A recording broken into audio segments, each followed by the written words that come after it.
Air assets are a critical part of the technology integrated to build situational awareness for both operational level, but also tactical level.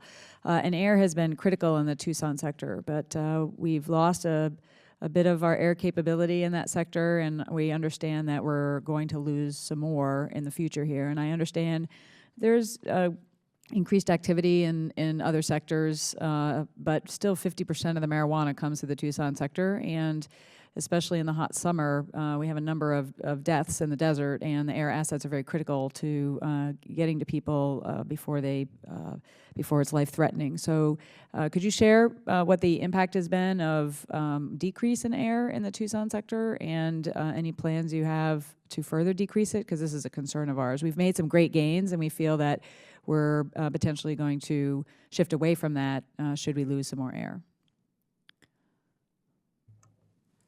As far as flight hours, is that what your concern is? Flight hours and assets, yes. Okay. So we execute about 95,000 flight hours a year. That's been a pretty consistent number with us. There has been more movement. I mean, as Tucson has gained more of a control of their border than it was 10 years ago when the flight hours were much higher than they are right now. But in a process of actually Tucson and them getting a hold of and more maintenance of their border, we've seen a shift in flows to South Texas. So there has been a movement of flight hours and funding towards the South Texas area. I don't necessarily foresee Arizona to drop any further than it is right now, and I don't believe that this drop in any way shows a lack of interest from Air and Marine into that area.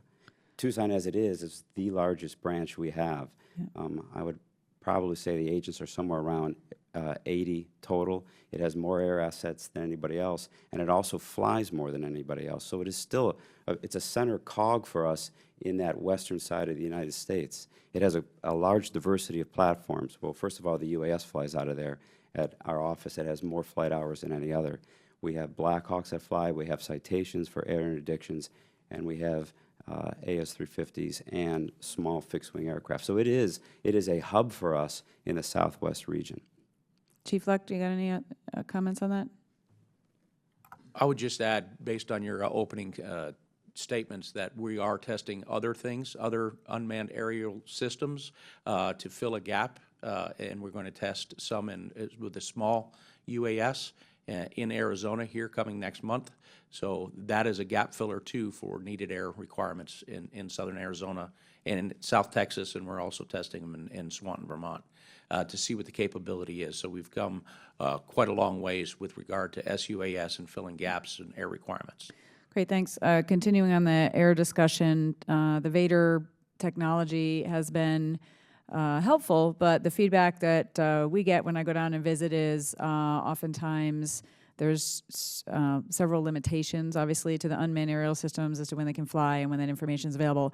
And we've talked several times since I've been the subcommittee chair about pushing forward to also have that capability on manned aircraft. And I know you're piloting that, pardon the pun, but can you give an update on the process of getting the Vader technology on manned aircraft to provide more flexibility?